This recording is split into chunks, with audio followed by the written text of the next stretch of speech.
it's your boy PSA Sitch here with another Sunday live stream with everyone's favorite Friended Forever. And today we'll be talking with James Lindsay about the many struggles he's faced with his studies. James, what's going on today? I know that you're in a not the best mood today. Yeah, I'm having tech issues, so everything else is all right. I put together some discussion questions for us. I'm super interested in your work just because I do a lot of debates and stuff with anti-theists. And Sitch and I actually asked before the stream started, we were talking before you came on, James, about whether or not you were an anti-theist. Would you call yourself an anti-theist? I would have a few years ago. I don't think so now. Has the not something I really think's worth getting into. Not like to talk about here, but as an activity to get into anymore.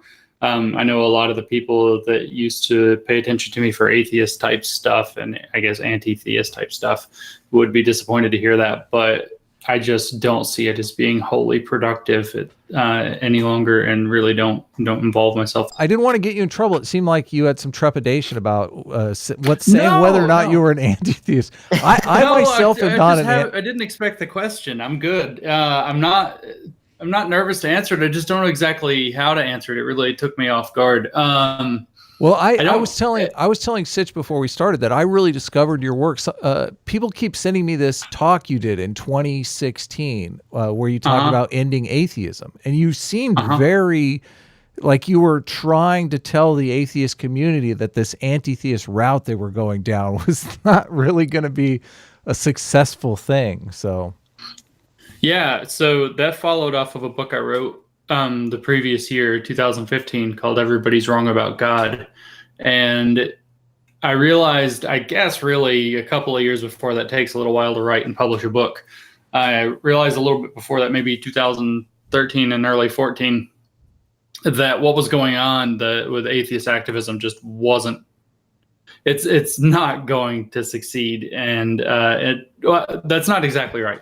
To the degree that it could succeed, it already had and was no longer relevant. And so it needed to enter a new phase that stopped trying to be so anti-theistic. So in that sense, I've definitely dropped, I'm consistent with what I wrote. I've dropped the whole anti-theistic thing more or less entirely since.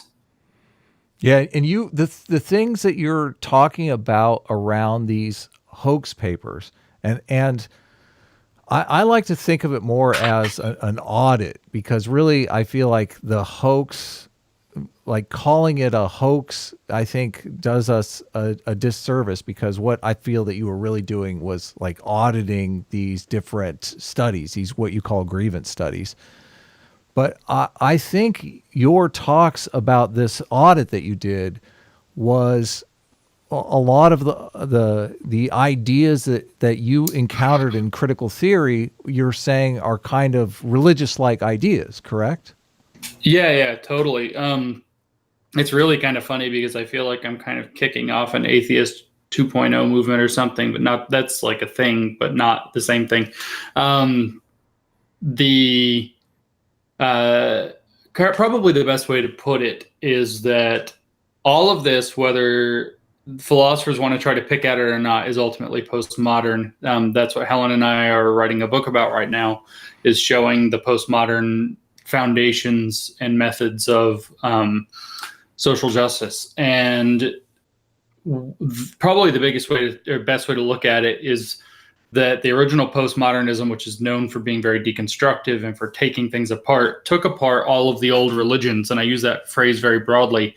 They call the meta-narratives, which are grand sweeping explanations for how things work. So religions give you a meta-narrative or operate on a meta-narrative. You have, societal meta-narratives like American exceptionalism might be one, or manifest destiny would have been one while we were doing, the conquering of North America.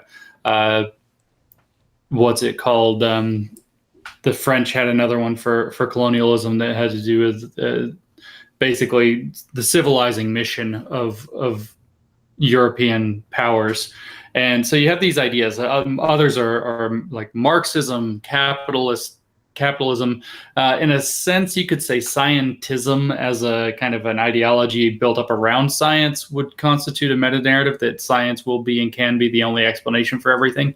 But science itself is not. This is something that postmodernists got wrong. And so what they did was they tore apart all of these grand sweeping explanations. And what's happened in the 4 to 5 decades since is the people who have followed in those footsteps have realized that things that have been torn apart completely aren't really useful for anything. So if you want to achieve things, you have to start putting things back together or building something in their place. And so they tore down the old religions and they've built a new one in its place, a new set of unquestionable assumptions that operate at a mythological level and describe how society and everything in it works. It's held to with a very religious type of architecture, and it appeals to a very religious type of psychology. So my understanding is that our religious structures have gone through this kind of evolutionary cycle, this cultural evolution cycle.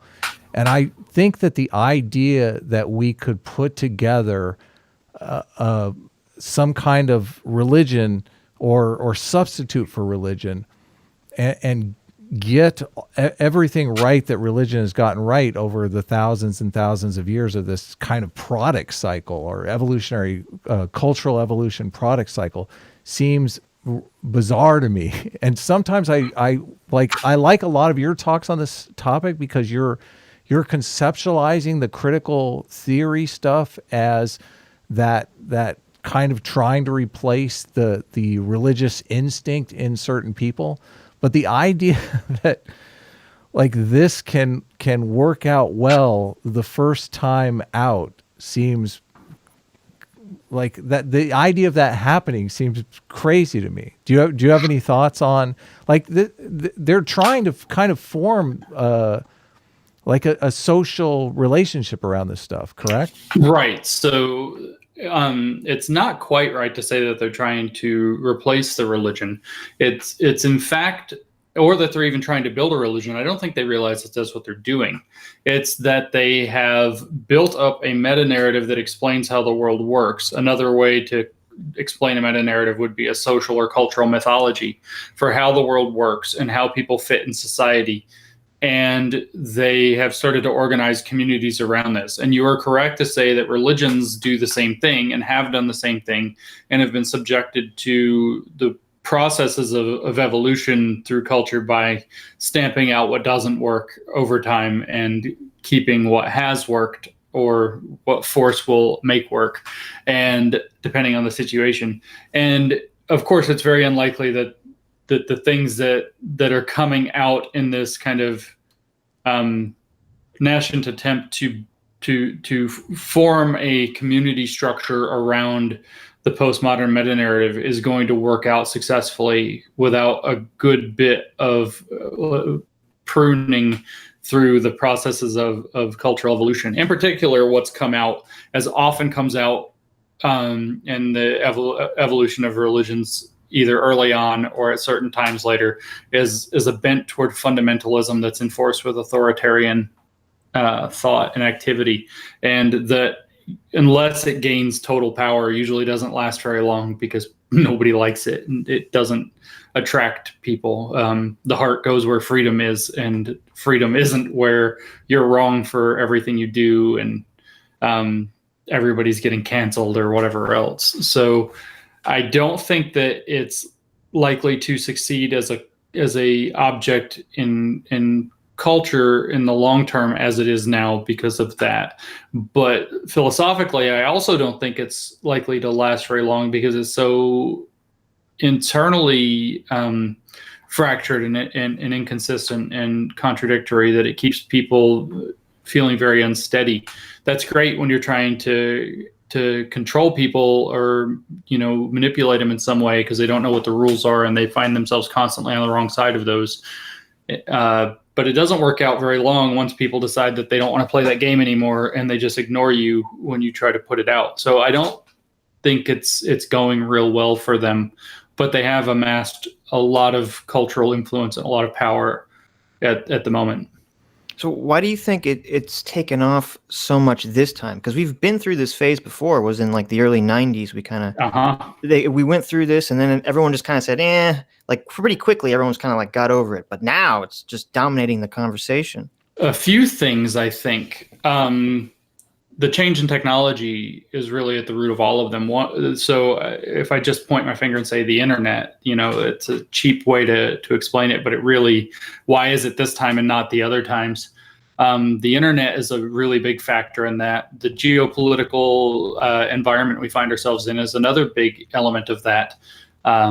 So the internet, for example, enables people to reorganize and share ideas not merely by facts of geography or accidents, if you will, of geography, but rather you can go online and find literally a group.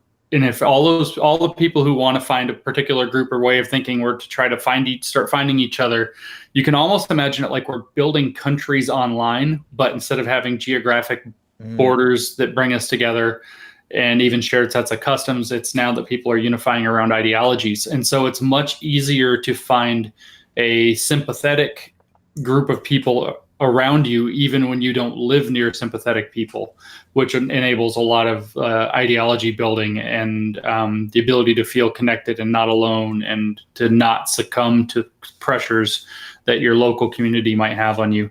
It also allows, of course, sharing ideas. It has enabled, for some reason or another, the internet in its early phase where it's gone, which is now, and it's gone into commerce, is strongly selected in the information economy for edgemanship and trolling and things like, just being edgy and even absolutely ridiculous and crazy brinkmanship and stuff. We haven't figured out yet as a maybe a species, but certainly as society, how to deal with the fact that stuff that gets attention, and on the internet, that means it can go viral and become very popular, very influential right away. Another is that we're now a couple of decades in on cable news, which has the habit of postmodern deconstructing everything through constant interpretation. You have 7, 8, 9 different constant news channels all the time that take every event and talk about it till you can't possibly care about it, and every one of them's throwing their own spin and agenda on it. So if you even just watch 2 or 3 of them, it's impossible to have a clear and coherent idea of what's going on. This is all a very different environment. Geopolitically, we have the death of the neoconservative political regime in America that was the political fruit of the Reagan through George W. Bush era. And so Obama came in, and that era hadn't quite died out, but everybody kind of hated it and nobody knew what to do. And Obama was not successful at ushering in a new era. And Trump has come along and is representative of some completely different new era that probably won't stick because it's overwhelmingly unstable and not popular. So it's unclear. We don't have like that we don't have a competing meta narrative, a grand unifying vision of, this is where we're going as a society. It's kind of this warring narratives period, if you will, or warring states period as kind of a metaphor, where you have all these little tribes built up on the internet that believe different things and consume different media and hate different people. And there's no kind of thing that puts people together that lets them look at this stuff and say, yeah. Another was, of course, I think that 2015, it was not insignificant that Black Lives Matter blew up out of the shooting in St. Louis and others. So you had this kind of pattern of apparently racially motivated injustices that finally hit a boiling point, which may have come up because of political issues. It may have been so tense and all this. But at any rate, we've had decades of things changing because of our media environment and because of the geopolitical changes. And then people started to be desperate for an explanation, and critical theory has been cooking one up for a long time that kind of fits. And it kind of fits and stokes certain grievances. And so when you hit people who are looking for that, it catches on big time. And it did catch on big time.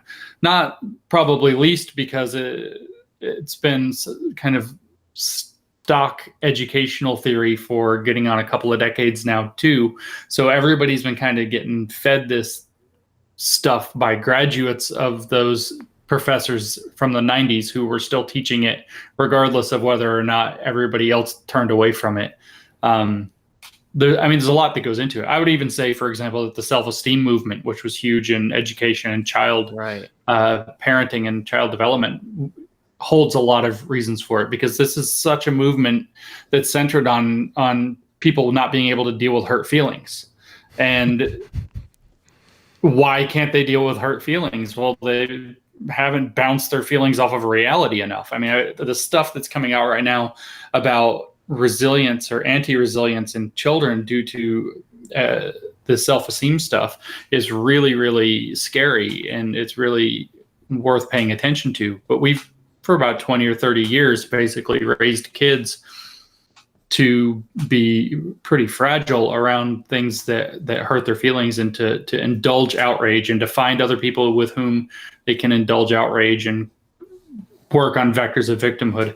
Of course, just the fact that you can now go online and whip up a angry mob online and have real world effects that make it worth doing is another element of that. So there's a lot of changes, some of which, it's like, oh, we're in a cranky transition phase because of new technology, and some of which are, whoops, we did some stupid stuff, and kind of have to live with it now. That I think have led to this blowing up and catching on. There's a lot going on behind it. Well, maybe we should define critical theory, because I know a lot of people hear the word critical theory and they think you're saying critical thinking, which couldn't be further from what we're talking about. Yeah, it's really interesting. And this can get pretty deep. I'll try not to, but I've learned a little bit more about critical theory recently. So up until fairly recently, I would have just told you that critical and theory are each combined mean something, or each of the two words means something very specific, that is not what people tend to think they mean. Theory, in this case, refers to social theorizing. It does not refer to the way that scientists use the word theory to say that it's a well-developed and tested model that explains a wide variety of phenomena and has survived many attempts to discredit it and has good predictive power, et cetera. It is social theorizing. In other words, it is armchair philosophy done about social issues. Navel gazing. It is, in a sense, yeah. And critical very literally means complaining about things in order to make the problems in them more visible to other people so that political change can happen around them. So critical in this sense is not critical in the sense of the way normal people use it, which is to be skeptical and to try to use carefully reasoned methods and logic to do something. This is critical in the sense of critiquing, and it is specifically critiquing elements of society and culture such that there's a desire to make problems within them, in particular oppression, that's the theory part, visible so that productive political change around that problem can be made.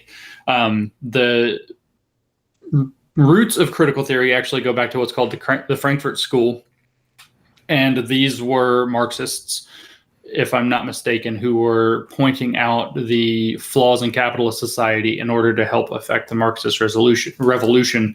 They were going to criticize, they were going to use theoretical explanations to criticize capitalist structures in society such that their problems would become more visible, and it would cause the proletariat to want to overthrow the capitalist class. That, of course, didn't work out. Socialism was tried pretty extensively through the 20th century and was an abject and horrifying failure everywhere it was tried. So it didn't go really well. And in the 50s going into the 60s, the kind of the postmodern take on this arose. and they changed their view very explicitly from the view that the Marxists had and other materialist critical theorists had coming out of, say, the Frankfurt School, was that you have powerful people in society and the capitalist class, or for whatever, for example, and they are intentionally putting control upon or misleading into false consciousness the people that they're oppressing. And that seems not to be a hypothesis that holds water. And so it has been replaced with this postmodern conception instead, that the power is not this kind of like weight pressing down from above. It is a thing that is infused into society by the very ways we talk about things and expect people to be. So it's a societal systemic thing.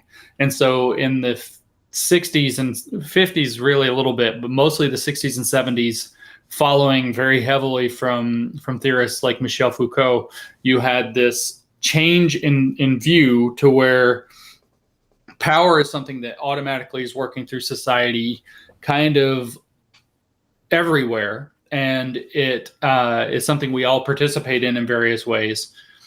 And that's it's different from this weight from above. And so now it opened up this whole door to a new kind of criticism, where the whole point is to start picking apart everything in society. And that's where postmodern deconstruction comes from, to figure out where all of the pieces of this all-pervasive power grid are going wrong. So critical theory is actually looking at society through that lens and with that purpose. And what we're talking about when we say critical theory now is not the Frankfurt School or Marxist type stuff. It is very, very specifically this postmodern adaptation of it that usually drops the word critical and just calls itself theory, and then still spawns off tons of subjects that call themselves critical something or another studies, critical dietetic studies, critical nutrition studies, critical science studies. And we can go on and on and on, critical everything studies, because it's possible to create this for everything. And what that means is complaining about the thing that's in between critical and studies in a way that leads you to try to change it politically. So it seems like that's where you're getting the most pushback, is this whole idea on things like science. Like science was developed so we would all be able to have like some objective way to look at the world.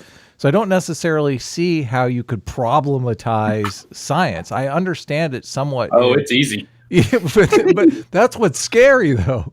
Like I can understand the thing is, it's easy to problematize everything, and that is why it's so scary. But yeah, you can problematize science. Of course, you start the first step to problematizing science is not to understand it. That's the first step in everything that's going on with critical theory. It's to have an extremely superficial understanding and to have essentially barely engaged at all with the way that scientists think and operate, or philosophers of science have articulated and described what's going on in the scientific process. In particular, because critical theory proceeds from the assumption that the power imbalances and unfairness and injustices are present, and that it takes this critical process to evoke them, to make them visible so that people will want to change them. And so it assumes that the problems are there and then looks for them. And one of the tools I used to do that is called close reading. So for example, you might try to go read, this was famous for the science studies, feminist science studies in the 1980s.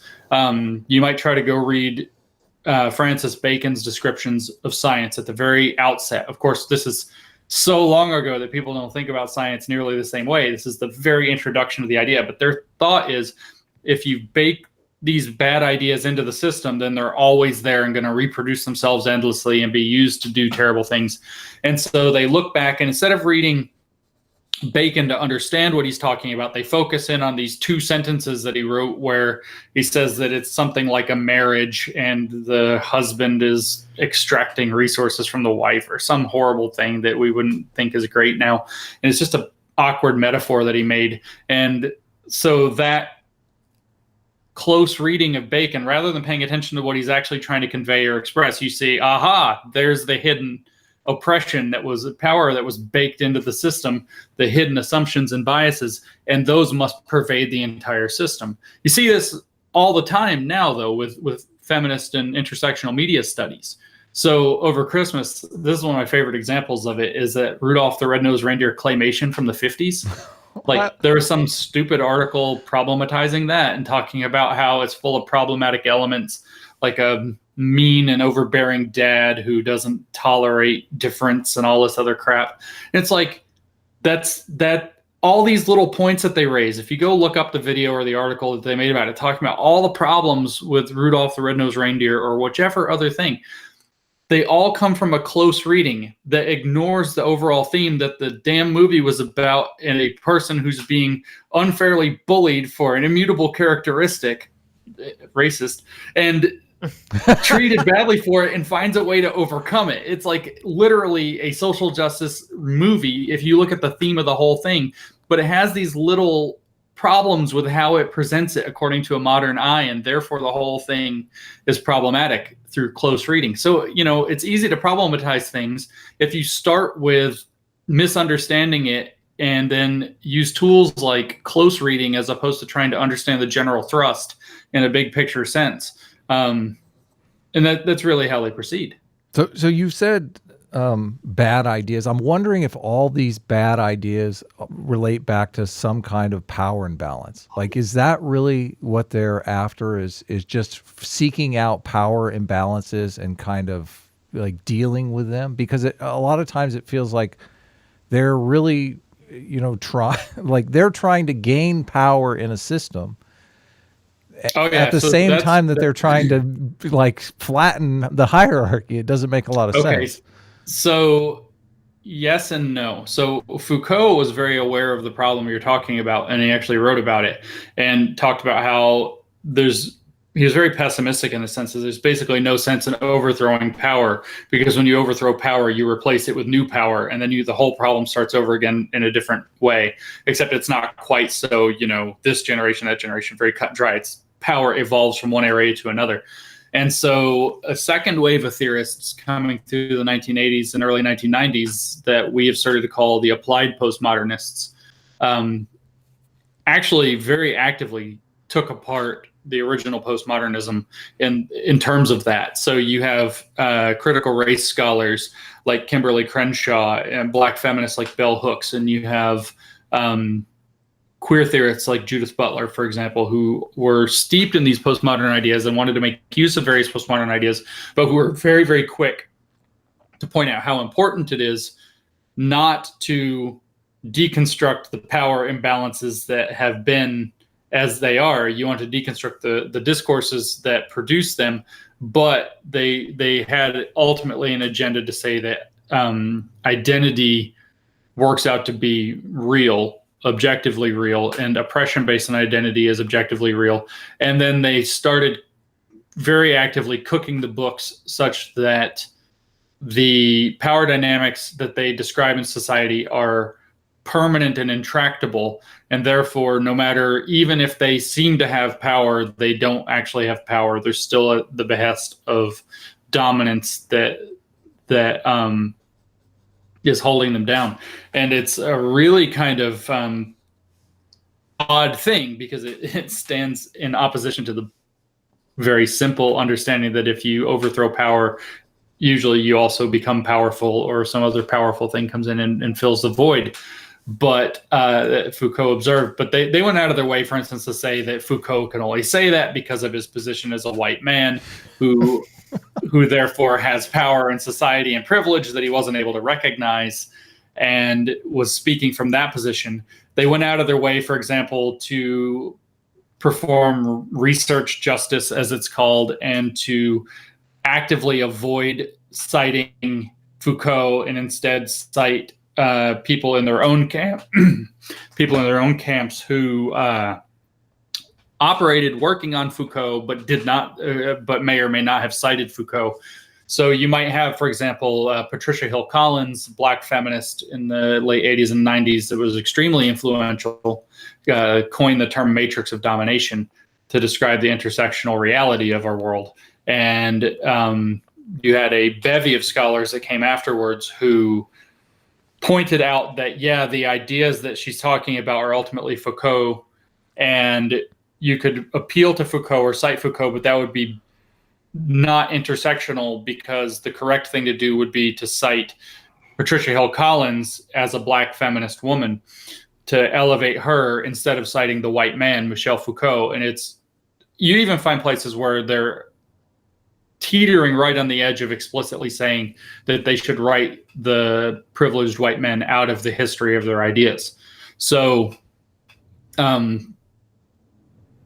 yeah, they went along. They took some pretty serious strides to make it so that the oppression that they try to talk about, the power dynamics they try to talk about, are effectively permanent, and that as long as that remains convincing, which is another reason I don't think this has long in the world, as long as that remains convincing, then you have kind of an unfettered access to exploit the power that you're developing.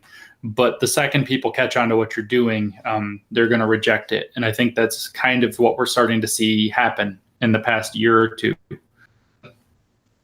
Sitch, I have a bunch of... Go ahead, Sitch. Yeah. Do you think things are actually getting better? Because I don't know. It just seems like everything's getting more divided.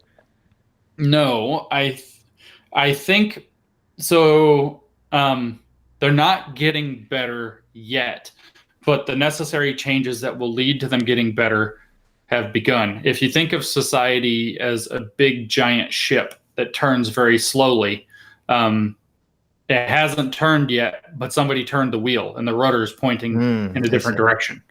And so I think we'll get worse before it gets better. Another analogy, I don't know how good either of these analogies are, but another analogy would be like when you get the flu, the first 24 hours you have the flu, you are infected, you are contagious, and you have no symptoms, because the flu actually works under the radar of your immune system for a little while. And then all of a sudden you start to develop symptoms. And in fact, you develop them really quickly as your immune system kicks in, and then you feel awful. And so what I think is starting to happen now is that the immune system is kicking in.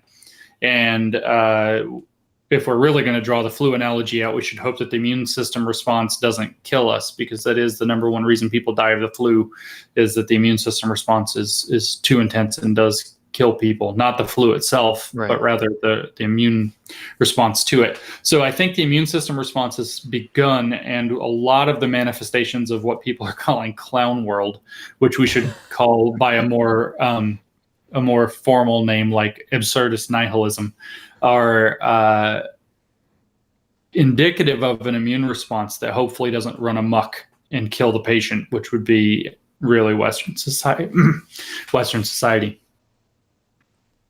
Sitch, I have a bunch of questions, but I feel like I'm dominating this conversation. So, no, I mean, I'm worried because, as you're saying that there's all these, you can study anything with critical theory, and there's all these classes and graduate programs about this stuff. And it's like all these people are getting these degrees. And as you were saying, they have to exist in this perpetual state of victimization because that's their job. I mean, that's where all these online publications, like Vox and Slate and all this stuff, they just dredge up these people that got these useless degrees who don't really want to do real work. Because it's not even like they're not going out there conducting real studies. It's just, as you were saying, so it's like this armchair sociology. So I'm wondering what's going to happen to this wave of people and students that have, no job experience and no practical skills with the world. What are they going to do with all this hatred that's boiling up inside of them? Yeah, that's a problem. I don't know. I think that what's going to happen, they are a relatively small proportion of the population at large. Surveys are showing it's probably 8% or less of the population at large in the US anyway, that are in that category. And as a lot of other academics point out, the departments like gender studies, et cetera, are only putting out a few thousand graduates per year, as opposed to something like 500,000 graduates overall per year in the US in all majors.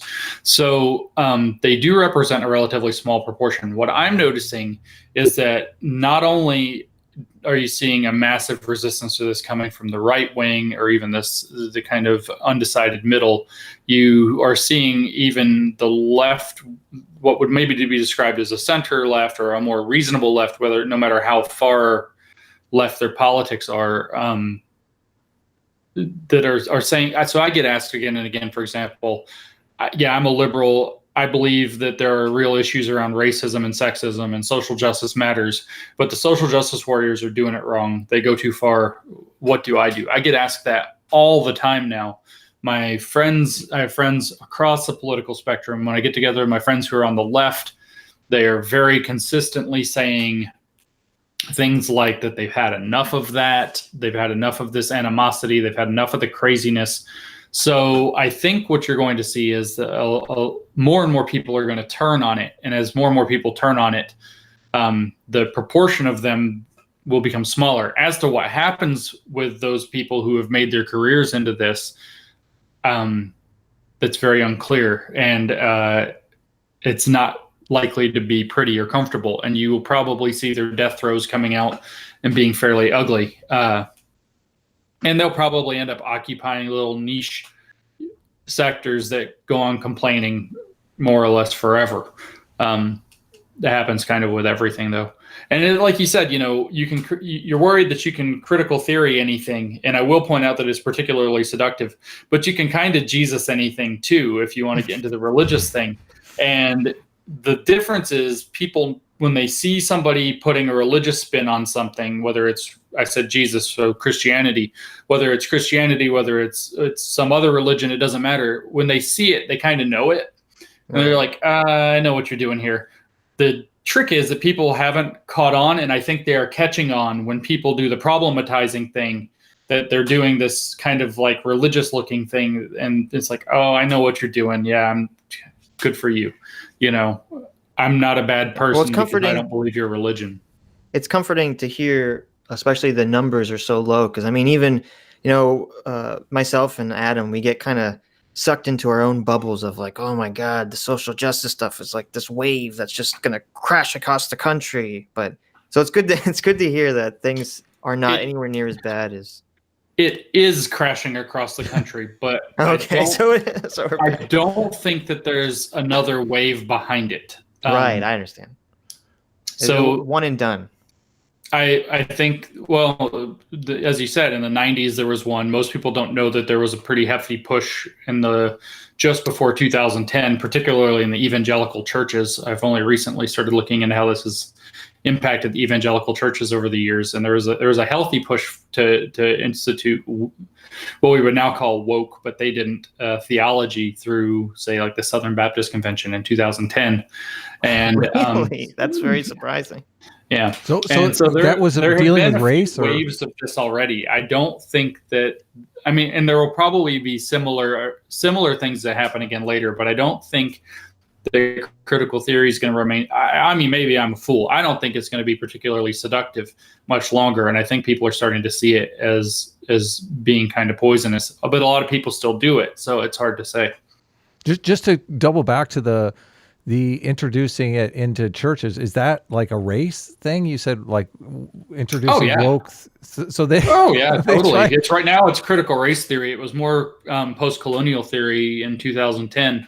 So, they would talk about a post-colonial theology that talked about, it was coincide with a lot of outreach into like, Africa and South America and things, and trying to build their churches abroad. And so you had this whole, what they do is they build a parallel thing, like critical nutrition studies is parallel to nutrition studies, and they try to give it legitimacy. And then all of a sudden you have one with an adjective, critical, and one without it. Or in this case, you have post-colonial theology, you have critical race theology, which is ascendant right now in the Southern Baptist Convention, very, very, very prominently ascendant, where it's like, racism is our greatest sin. It's a mark of our original sin, and blah, blah, blah. And it's really infusing into the critical race theory is the big one now. So you have critical race theology, post-colonial theology, queer theology, maybe. I saw that thing on Twitter yesterday.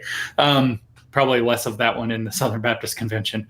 And then you have plain old theology, which they try to connote as being chauvinist in nature, or status quo, or patriarchal, or some anti whatever the woke object is. So you have the socially good ones versus the old style bad one, and then it's wild how they do this. And so right now you have critical race theory pushing in 2010. It was mostly post-colonial theory, and the bid right now I think is proving quite successful, which is scary for those churches.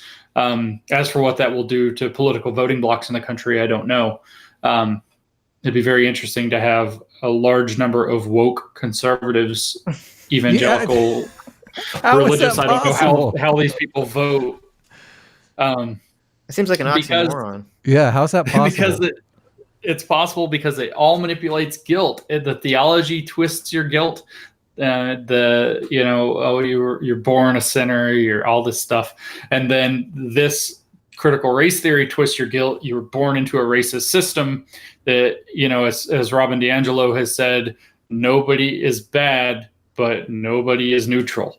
And so it's like really easy to start problematizing yourself and go into the whole white guilt thing. And anything that's twisting that kind of emotional vulnerability, in this case guilt, is really easy to seep in. So philosophically, I think that's how it's possible. And I mean, you can check it out. There are a whole bunch of preachers now talking about critical race theory. That's crazy. You'd mentioned in another interview, and this actually seemed kind of like a ray of light to me as well, that you had tried to hoax psychology journals and sociology journals, and you couldn't get any papers in those journals, which made me think, okay, well, maybe psychology and sociology is somewhat safe. I mean, we recently had the APA come out with, the how to deal with male patients that seemed very like critical. Toxic masculinity. Oh, that was bad. That one was bad, actually. I went through the references on that, and there's a lot of overlap, I'll say, between the references they cited and the references we cited to write our papers. Oh, really? Oh, no. So did you just hit the wrong journals, and you probably could have done it, or maybe it's not a ray of light? Maybe. No. So I think that so you want to think of grievance studies not as like disciplines. So not like gender studies is a grievance study. I mean, it's a kind of a fair way to look at it in some cases, but it's not really what's going on. You want to think of it as a set of methods. It's an approach to knowledge, and so psychology and sociology as disciplines have a variety of things that are going on within them, but many of those things are more rigorous and require statistics and actual experiments and things like that, whereas they're not just social theorizing. And so to penetrate those journals would have required having the ability to mimic more rigorous methods or to produce more rigorous methods. And the amount of time we had didn't allow for that, of course. I think that they are not as infected as your cultural studies or identity studies fields are. Fields like gender studies are pretty much completely overrun with this. That's not to say it's impossible to do rigorous or worthwhile gender studies, even as a form of social philosophy. And in fact, I think we have a need for that that's been destroyed by the fact that everything has to accord with postmodern theory if it's going to be publishable there. But in psychology and in sociology, to varying degrees that I can't put numbers on, but I have guesses, that they're both roughly a third corrupted by these methods. You have other things going on that kind of tether the thing to reality more, and they make it more attendant with rigor. They do have that whole replication crisis thing going on, though, which is not good for them.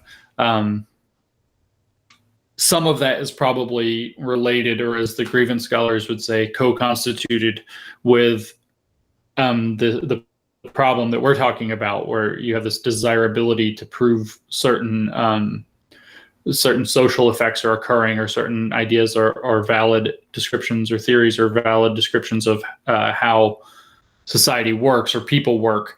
And so those biases creep into how the science is done. But overall, I don't think that they're nearly as corrupted as these fields in the humanities that are just social theorizing. So it's ugly and not hopeless.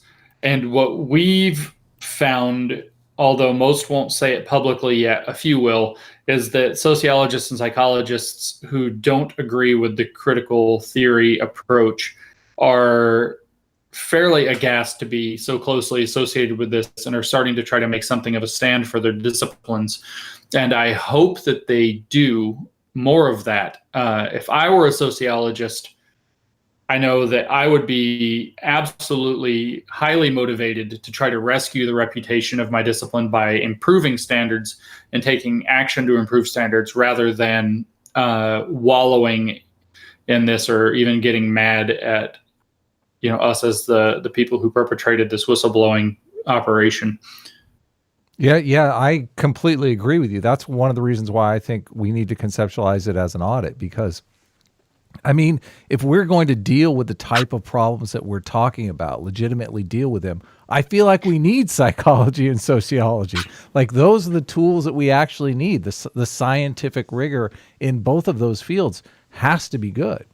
Right. I think we also need stuff like gender studies and even race studies that are being done responsibly, that are rigorous philosophy, interdisciplinary philosophy efforts to make sense of those findings that you would get from rigorous sociology, rigorous psychology, matching that with evolutionary biology, where and when it applies, et cetera, et cetera. So we do have a need for good and rigorous studies of cultural phenomena, and sadly, we're not getting those.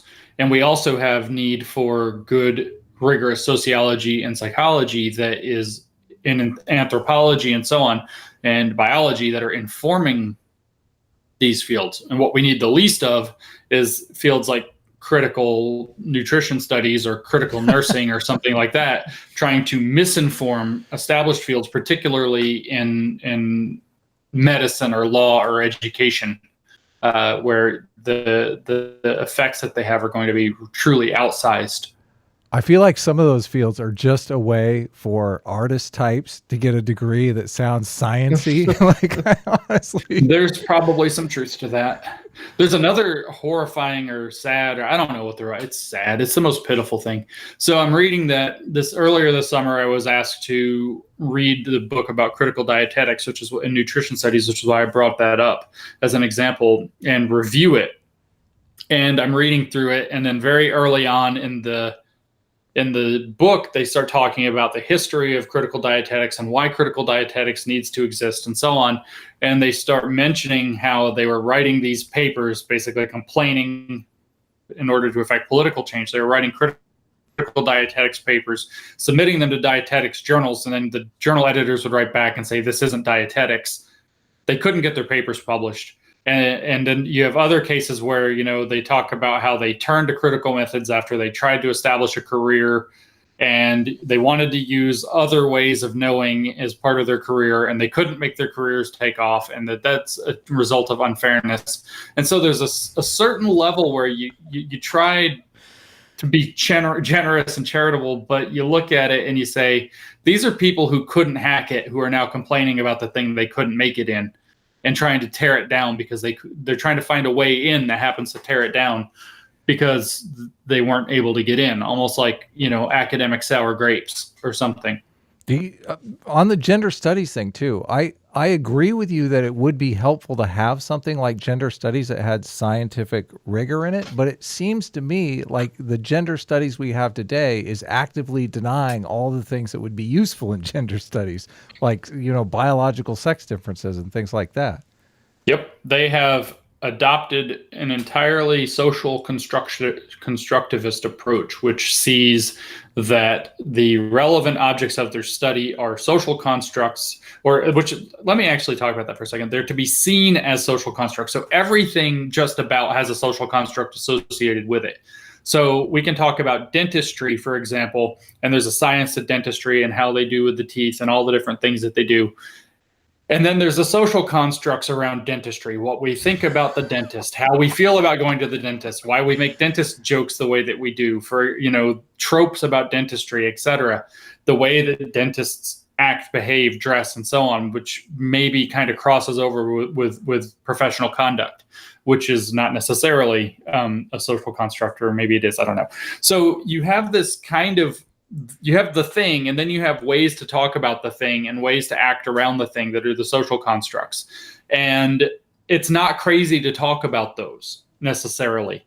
But what's crazy is to be radically socially constructivist, which is to say that that's really all that matters. The realities will shape themselves around how we discuss things. Therefore, we have to put all of our attention and effort into how we talk about things and how we discuss things. And reality will shape itself accordingly if we create change. Therefore, you see the overwhelming drive to control discourses, which is to say affect censorship and police how people speak about things, because they're trying to control the discourses, and then that will shape reality. So radical constructivism and social constructivism actually sometimes, with like in gender studies, gets so confused that it outright denies that biology exists, or pays it only the slightest lip service in order to not sound like utter fools. And at that point where you're talking about, the balance between how much of what's relevant is socially constructed and how much is biological, how many of the social constructions come up from biology, when you start saying that, it's 95% or more of all of what's relevant, or even 90% of all that's relevant or more is the social constructs, you've probably gone radical on this, or many of them say 100%. So at that point, they've really jumped the shark, and they are only interested in talking about how people talk about things and controlling speech, language, behavior, representation, portrayal, etc. around those things, so that then they can shape those discourses, which the postmodern philosophy believes discourses define our experience of reality. They define what we consider to be knowledge, and therefore they define what is and is not power, and how power is legitimized and enforced in society. So this is a purely postmodern view that they have jumped fully in on, that actually turns out to have, a little bit of merit, which is what makes it seductive, and then is mostly just absolutely ass backwards. But you're somewhere in the middle, right? You think it's partially like, obviously we create some kind of culture. I mean, we wouldn't be in this predicament if culture wasn't shaping us in some way or other. Of course. Yeah. Of course. That's the thing about these people is, so constructivists like to create this vision, this very Manichean, us and them vision, that it's social constructions and they say it's biology, but nobody except for a handful of yahoos that very few people pay attention to say it's biology. The dichotomy isn't construction versus biology. It's construction versus some mix of construction and biology that we don't fully understand, but we recognize that both are relevant, and that the constructions themselves are often also at least correlated with, but also likely to be heavily influenced by the underlying biology. And so they create this fake war, us and them war, that's the social constructivists on one side and the biological essentialists on the other side. But no reasonable person actually in the world today is a biological essentialist. Everybody sees that there is some blend. So it's this really disingenuous thing that they're doing by painting it up like that. So when you say that I'm somewhere in the middle, of course I am. Everybody, except for a very small number of people who is not a social constructivist, is somewhere in the middle and recognizes that culture is profoundly relevant in shaping behavior, and that looking at things as social constructions is in fact valuable, so long as you don't jump the shark and forget that they're not the whole story, and that they may those social constructions may actually have underlying causes, or if not causative but shaping factors underneath them that are rooted in other things. Yeah, I would argue that in order for us to have the most positive social outcomes in the social constructionist frame, we have to understand the biology, because really it's culture that's shaping our biology. Like, we get a certain set of behaviors biologically, and then culture comes in and shapes that. So yeah, there's that interplay, and they're denying the interplay and just want to focus on the social constructions, because they have adopted, even though many would deny it now, thanks to that intrepid work by the scholars, the applied postmodern scholars in the 80s and 90s, doing their research justice and hiding the postmodern roots of what they're doing. They've adopted a postmodern worldview that regards, with regard to language, knowledge, and power. Language, they say, discourses define what is possible to be known and how we know things and what shapes our understandings, and then we behave accordingly to those understandings, and therefore the discourses shape knowledge and define power. And so everything comes back to change. I think the philosophical term for this is very logocentric, meaning words-centric way of thinking. Well, you've been very generous with your time. We've talked for about an hour. Sitch, do you have any final questions you want to ask before we let James go? There's a couple audience questions, but I don't know if we'll talk about them afterward. I mean, you can hit me up. I'm good to go. I don't want to go back and fight with my computer. So we've rescued you a bit. You seem to be in a better headspace now. So I am now. Yeah, don't worry, it'll come back. This stuff is fascinating. It's totally fascinating, and you've obviously done the deep dive on it. So go ahead. Oh Sitch. yeah, it's like I've gone in. Yeah, do you know anything about it's called BreadTube going on YouTube? No, I do not know about BreadTube. Because did you see the article in the New York Times that was saying, YouTube is this dangerous realm, radicalizing kids to become, right-wing extremists? Yes, I did see that. It radicalized me into some hobbies, so the algorithms certainly are able to get you hooked on some things. Yeah, because there's like a new like left-wing version of YouTube that's kind of propped up called BreadTube, and it's a lot of the people that you're talking about, kind of the social justice Marxists. side. They're all, the Marxists, some of them, I guess, are getting together, and they're kind of gaining prominence, kind of seemingly out of nowhere on YouTube. So I don't know, maybe that seems like a dark tide of things to come. I don't know. It's hard to say.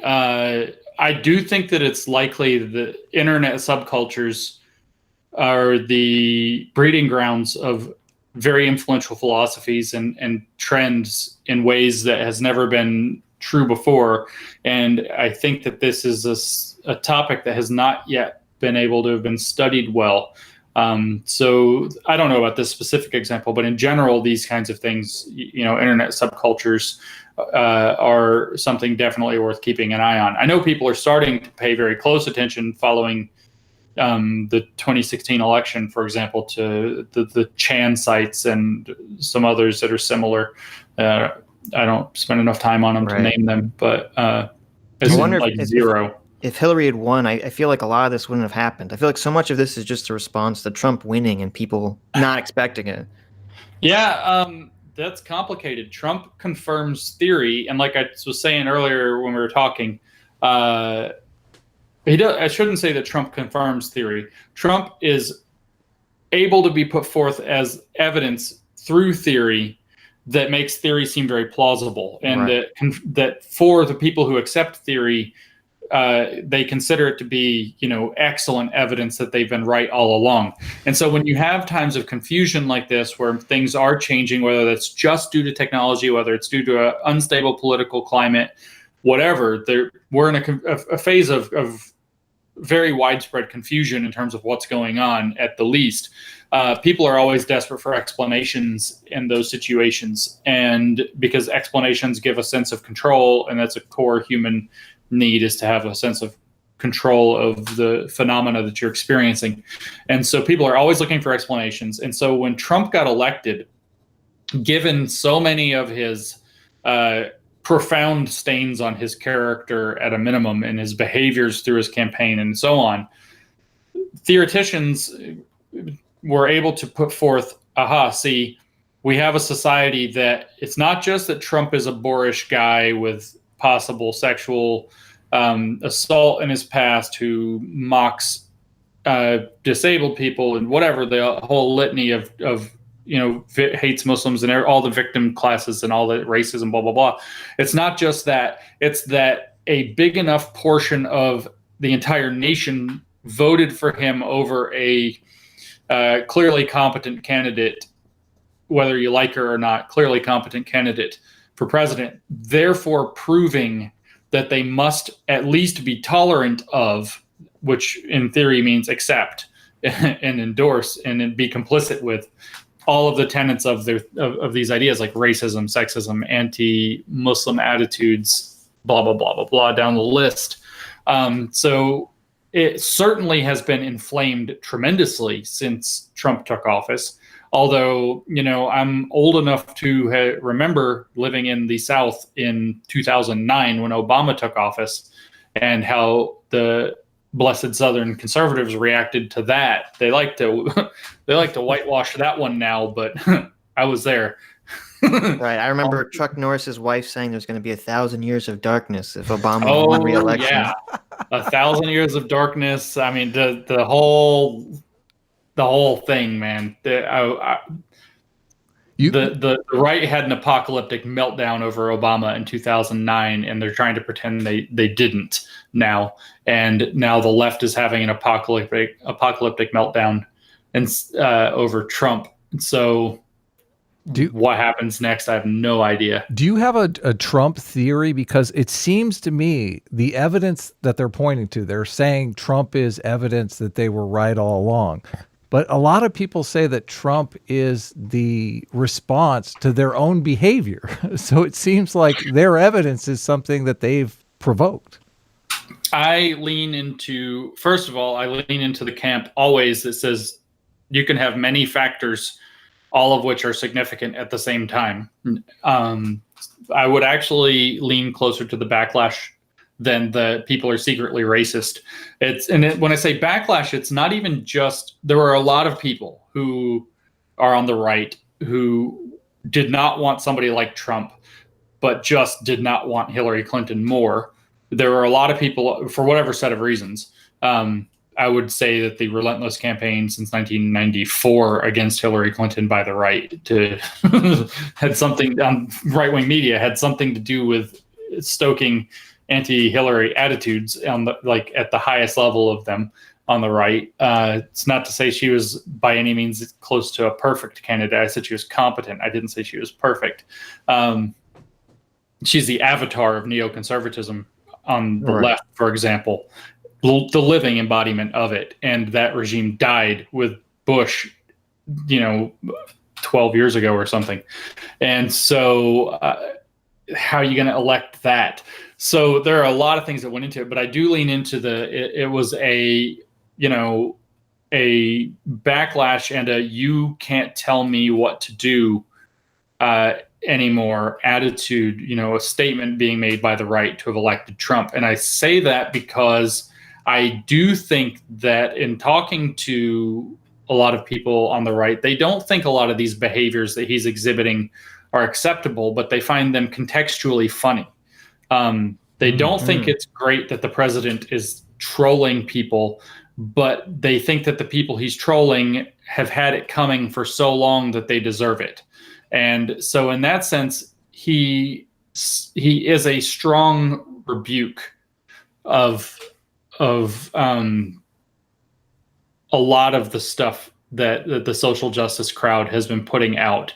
And a lot of people still see him that way on the right. And I think that there's a lot to that.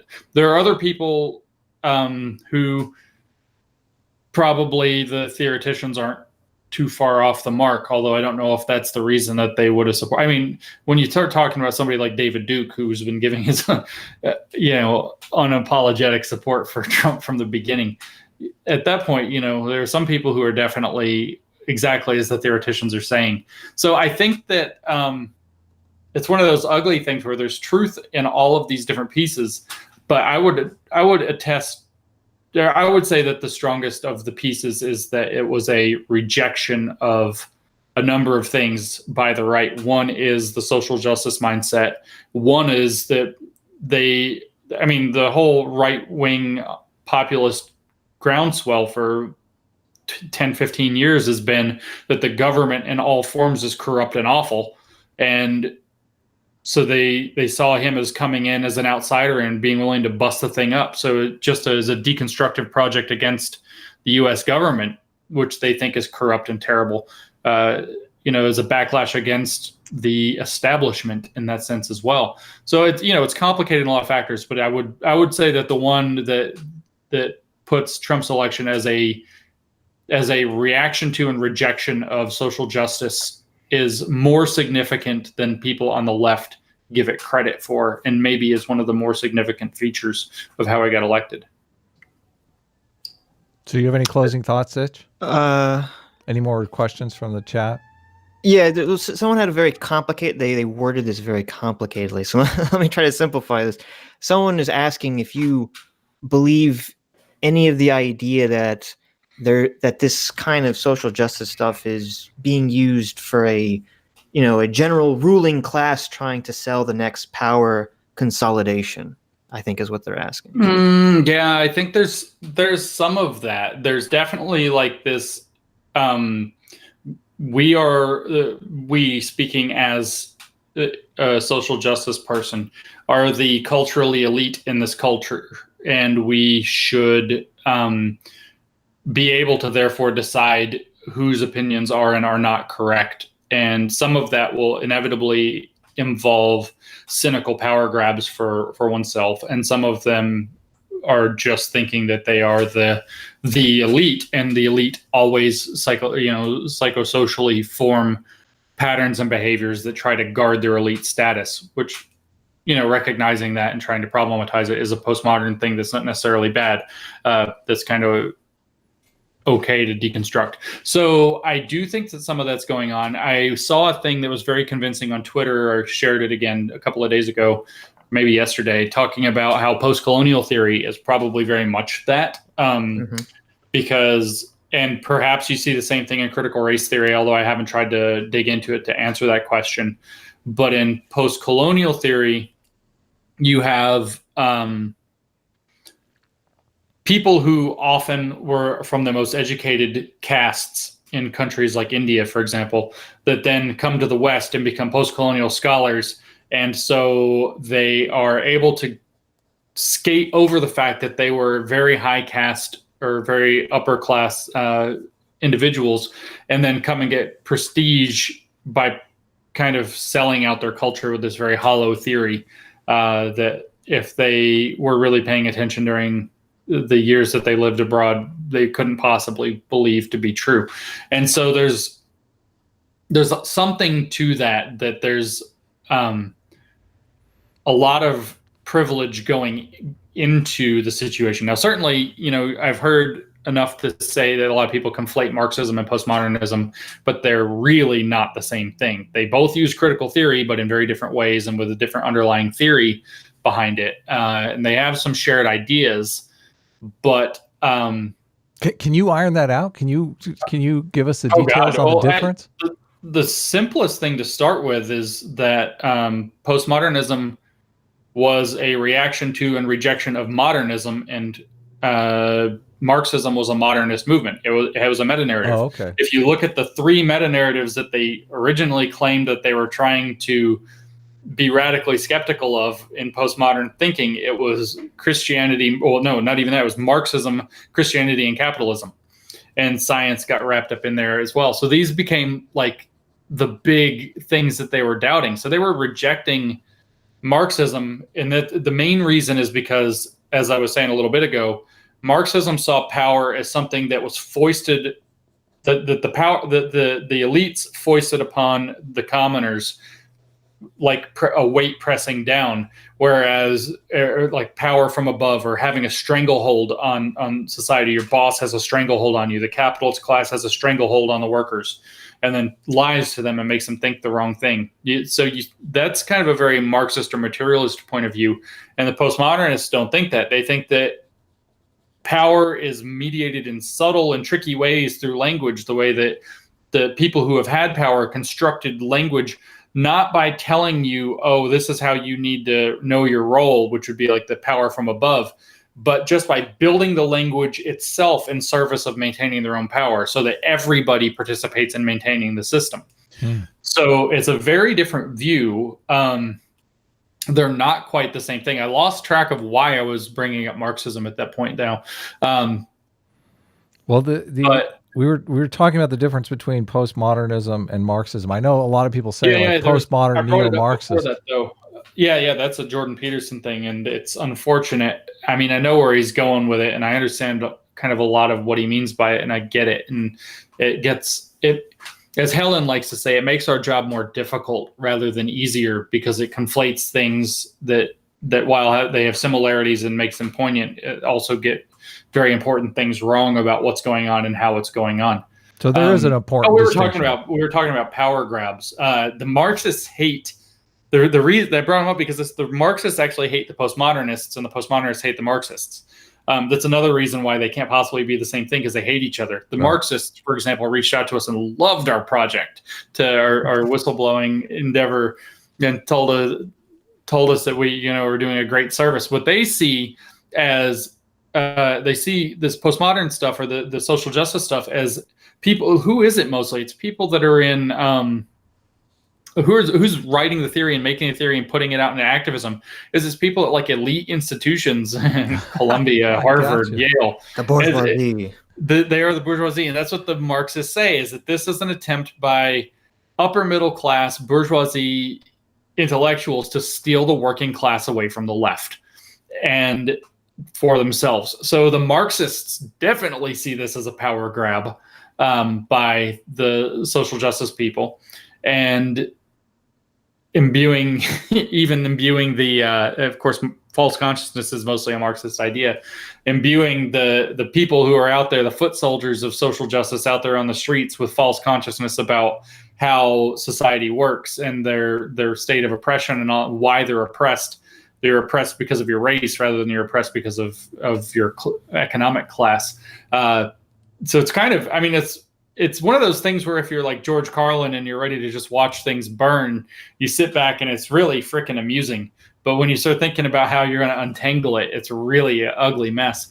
But so to whoever asked that question, yeah, there's some element of that. That's, I don't want to give off the impression though that this is a cynical thing where most of the people involved know that they're seizing power. It is, some probably do, and some probably enjoy it or get the dopamine hit off of having power when they abuse it. Certainly that happens in all moralizing, though, not just here.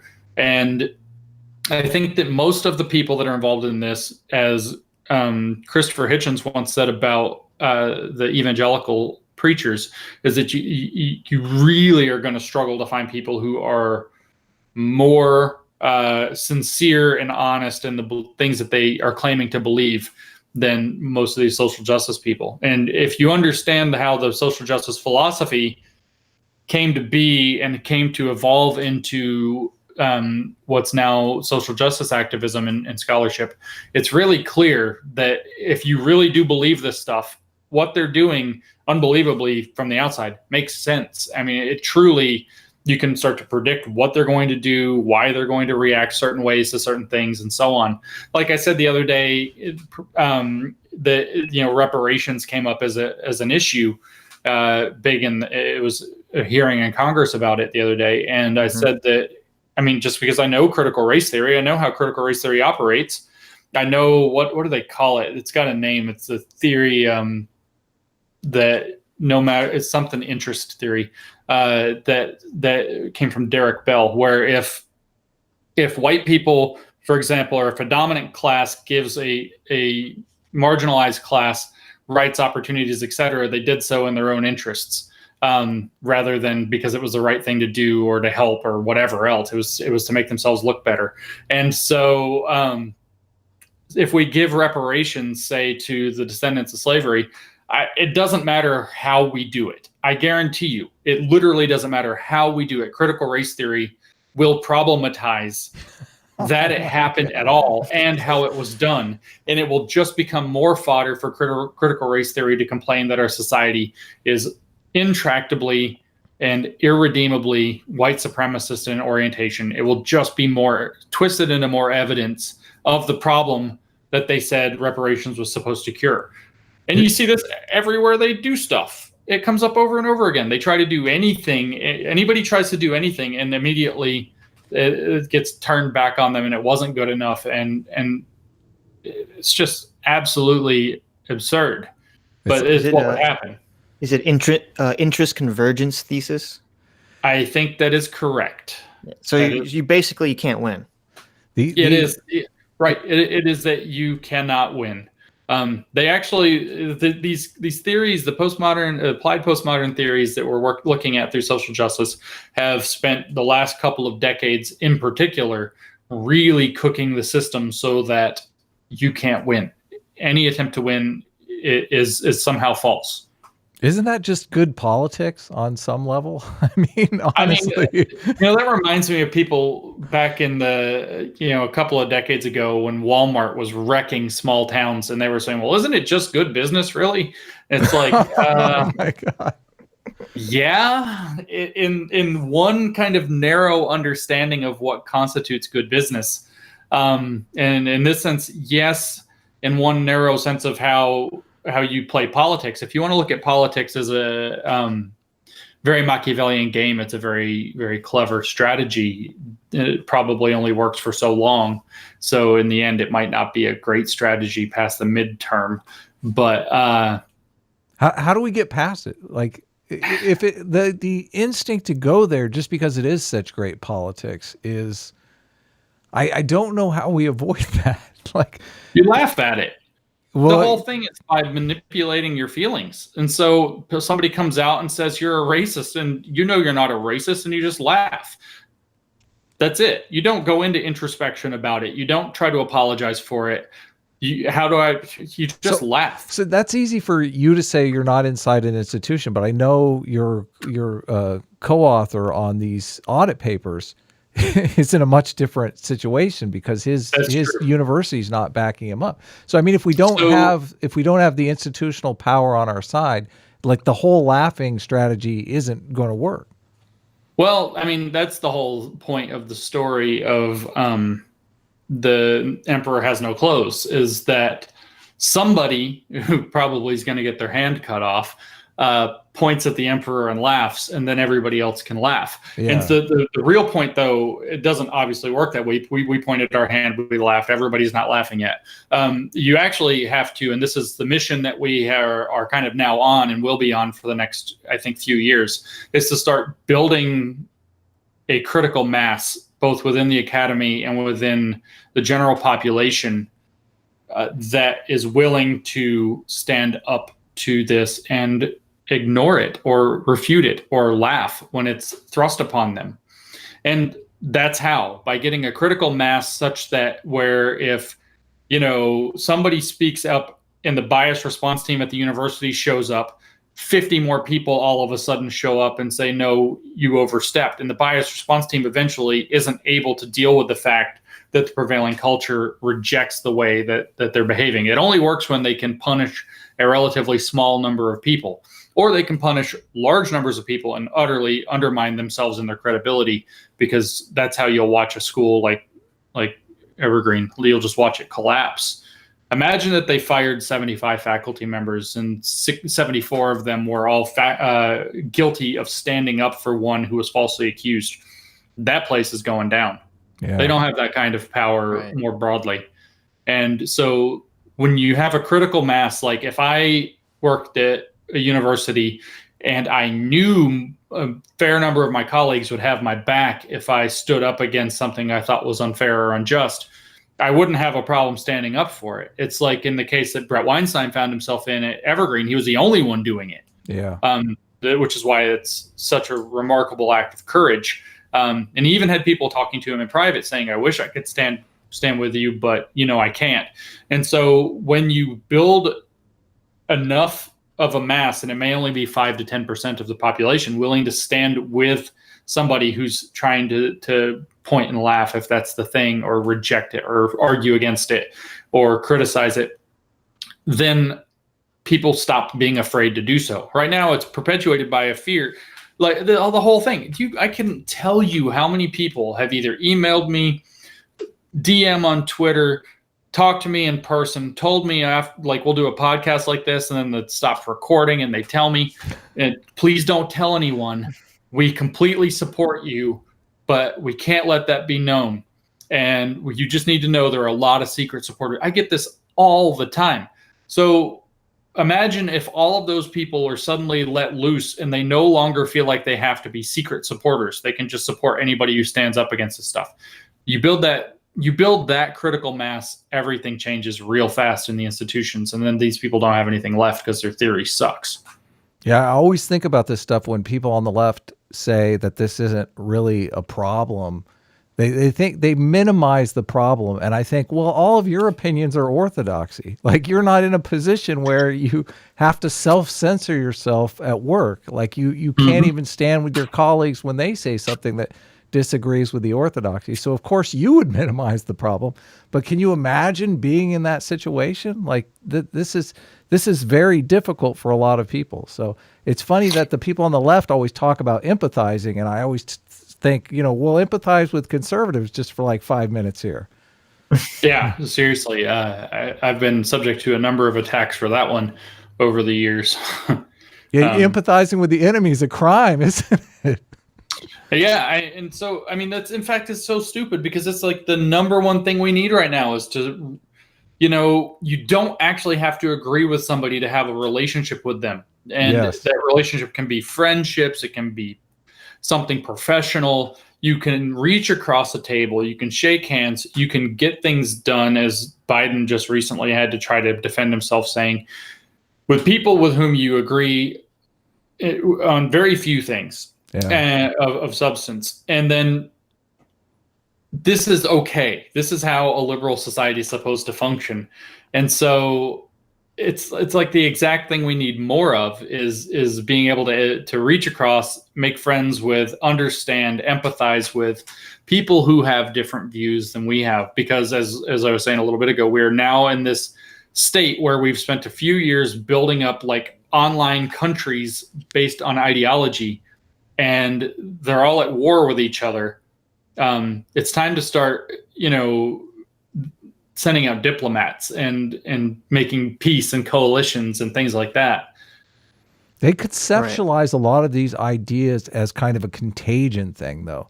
This is why the platforming thing is such an issue for them, because they think just having these conversations is letting these ideas into the world and giving them oxygen, and their whole strategy is just to like suffocate their political opposition.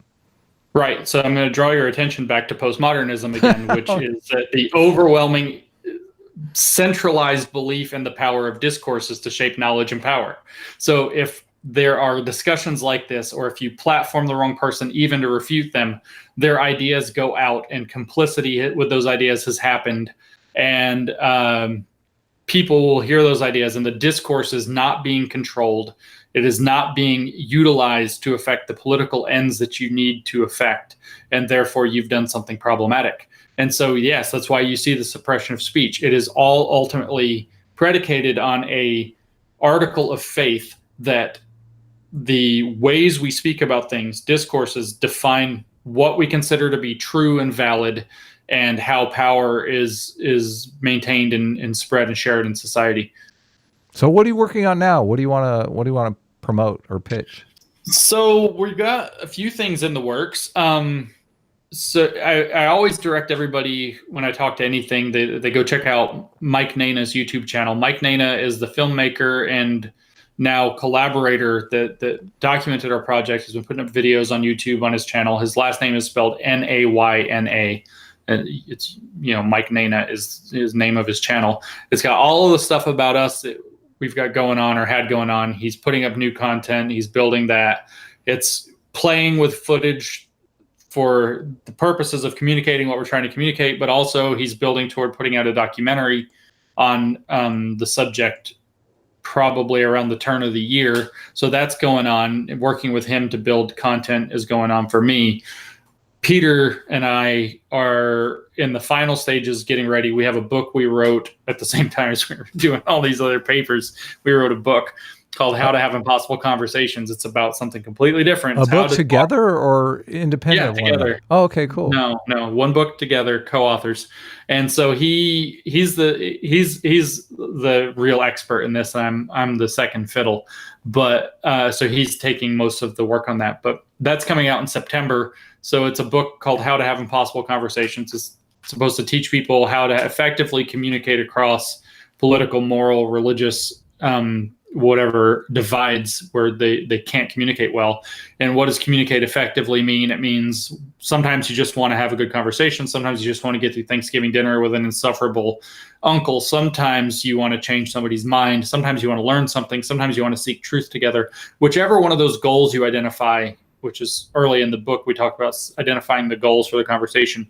It's to facilitate having an effective conversation along those lines. So we've got that coming out this fall. The documentary coming out probably over the winter.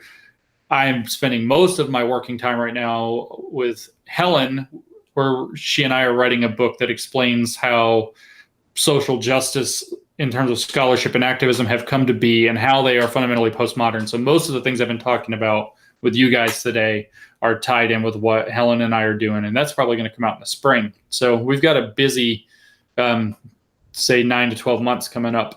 So it sounds like you're going to land on your feet here. That's on top of, well, yeah. I don't know. Hopefully, so far that's up in the air. We're also building a nonprofit foundation to try to continue and promote more of the work that we're doing and give it some more legs.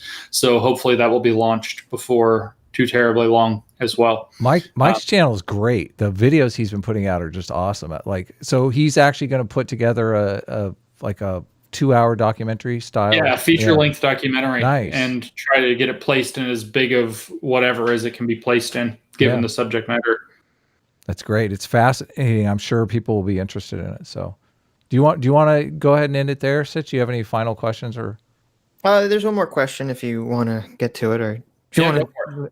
It's most of the world's religions tap into the suffering of the human condition. Seems like postmodernism does this also, which bodes well for its survival and proliferation. That is an interesting thing. It's definitely tapping into the idea of suffering. Most of the world's successful religions have given people a positive outlook on how things can go. And so I'm really concerned about how deeply, I want to say pessimistic, but really cynical and paranoid this postmodern stuff is. I mean, it's really, from the outside, it may not look like it, but it's truly a cynical set of ideas, and it's operating on a profound level of paranoia. When your fundamental belief is that the world is operative in terms of systems of power that always corrupt and self-perpetuate themselves, when you have that going on at the core, so that anytime somebody disagrees with your idea, they must be doing so for some cynical motive, you've got some serious paranoia going on about how the world works. And you are very cynical about how society is constructed and why people are doing what they're doing. And so this is a faith, if you will, built on cynicism and paranoia. And I don't see that those have done really well over time. And in fact, there's not a lot to draw there. You know, it's this negative, guilt-ridden thing that's not producing results. It seems to be creating more division everywhere it goes. It seems to be internally fracturing when you look at it. People who get involved in it are paranoid that they're going to step out of line and be smashed all the time. It's really got more in common with these kind of state religions that manifest under totalitarian regimes that then fall apart when the party so if you look at Mao, for example, Maoism didn't die with Mao, but that's because the party in China still exists and still pushes the communist view. But even though it has kind of loosened its grip quite a bit and changed in a lot of ways, but when the central authority falls, typically those religions go right out the window. And these postmodern social justice types are trying to gain authority through institutions, which is, again, a good parallel to Mao. The party took over all the institutions and has maintained it, or to the Catholic Church a long time ago, although Catholic at least try to be positive sort of about things. Catholic's a very guilty religion. I grew up Catholic. So I don't see it as being something that's got massive staying power once that central authority collapses. Right. If the institutions don't keep supporting it, when the fad of diversity training falls out with businesses, and it will because it's a waste of money, and when the academic institutions, people are there's enough people standing up against it, I don't see where it keeps and gets its momentum. Even the people that I have that are friends that describe themselves as, quote, liberal as fuck, I've had enough of this social justice warrior bullshit. They say it all the time to me, and they were mad at me when the project first came out, our papers, and now they think it's hilarious. We have people from, Pete got in trouble with the ethics board at Portland State. I have people from ethics boards privately reaching out and saying that what we did is necessary and great, and they laugh their heads off when they think about it. And so it's once the central authority falls, I don't think it's just not a palatable thing. It's right. Negative, it's cynical, it's paranoid, it's mean, it's got a superiority complex. And there's no path to redemption either. Constant, it's like redemption by never-ending works is a way you could phrase it, right? But you're never truly absolved. Exactly. So you just have to keep working. It's very Sisyphean in that way, and it's not gonna be, again, I just don't see how just the fact that it's got an orientation toward the downtrodden will be sufficient to keep it in operation for the long haul. It's just nasty and delusional. I mean, it's just all powers and language, and like your words have magic powers, and if we don't censor everything, bad things are gonna happen. I mean, nobody loves that stuff. It seems like in religion, there is some aspect of hope, even if it is in the afterlife. What aspect? I don't see any aspect of hope in this critical theory as a kind of social religion. Well, I don't know if there is one. I mean, nominally they would say that they care about trying to create a more just society or a truly just society. They've got this kind of equity utopia built in their minds, or heaven by equity or whatever. But it's the theories themselves are too deeply cynical and too invested in having made the power dynamics permanent features to possibly admit that. So I don't see hope either. The original postmodernism was not hopeful. It was despair. It was nihilism at the failures of our great explanations to rescue mankind from himself.